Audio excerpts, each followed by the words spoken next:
उनका दुख बांटने के लिए।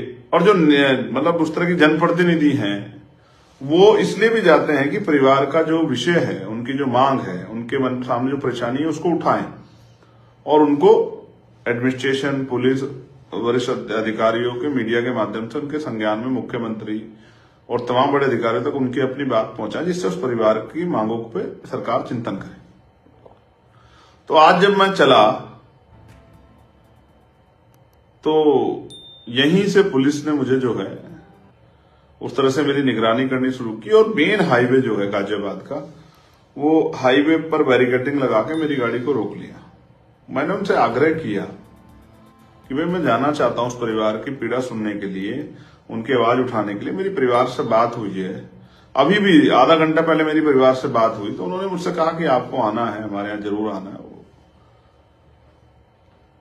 तो मैंने कहा कि आप मुझे क्यों रोक रहे हो?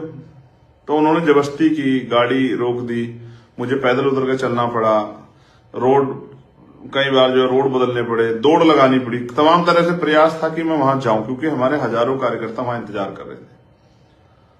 और जब मैं पहली गाड़ी से क्रॉस किया तो हम मतलब पहली जगह से हम लोग काफी दूर हाथापाई, मतलब पुलिस के लोग धक्का देते रहे, लात मारते रहे। एक कील जैसी नकुली चीज जो है यहाँ अगर आप देखोगे, यहाँ ये रही, वो मेरे हाथ में भी जो है लग गई। और मैंने ऐतराज भी किया कि पुलिस को अपना रोकना है, ठीक है, उसका एक तरीका है, लेकिन रोकने के साथ इस तरह की बदतमीजी नहीं करनी चाहिए। लेकिन हमारे साथियों ने हिम्मत बढ़ा के जो है और पहले पड़ाव को हम लोगों ने पार कर दिया। जैसे आगे निकले तो दूसरी जगह बैरिकेडिंग कर रखा है, वहां से मैं फिर दूसरी तरफ गया, फिर मैंने एक आगे जाके मोटरसाइकिल ली, मोटरसाइकिल से मैं और मेरे साथ जो सुरक्षाकर्मी थे हम लोग ऊपर हाईवे पे चढ़े। एक ट्रक से हम लोग जो है हमने 1 किलोमीटर करीब सफर तय किया और हमने फिर अपनी गाड़ी जो हमारे साथियों की थी उनमें एक गाड़ी रुकवा कर बैठने को, तब फिर पुलिस सामने आ गई और इस तरह जैसे फिल्मों में होता कि गाड़ी बिल्कुल सामने लगा दी। चाहे हमें चोट लग जाए, चाहे हमारी गाड़ी को नुकसान हो जाए, चाहे उनको खुद नुकसान हो जाए, समझ नहीं आ रहा था कि ऐसा क्या हो गया।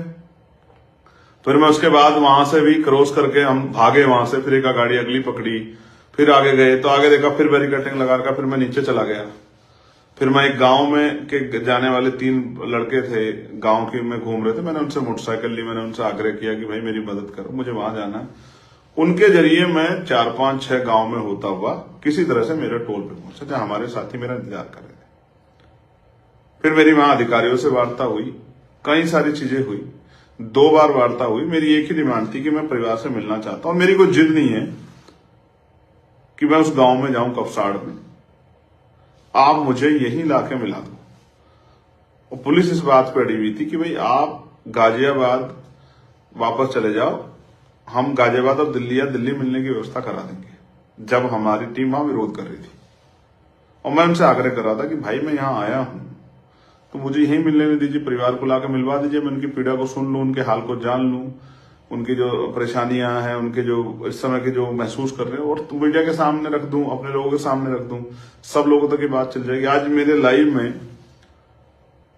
6000 से ज्यादा लोग जुड़ के इस बात को देख रहे हैं, तो इसका मतलब सुबह से ये चीज लोगों के संज्ञान में है कि चंद्रशेखर वहां जाके उस परिवार की आवाज बनेंगे। अब मैं जो इंपोर्टेंट बातें आपको बता रहा हूं, फिर वहां मुझे वरिष्ठ अधिकारियों ने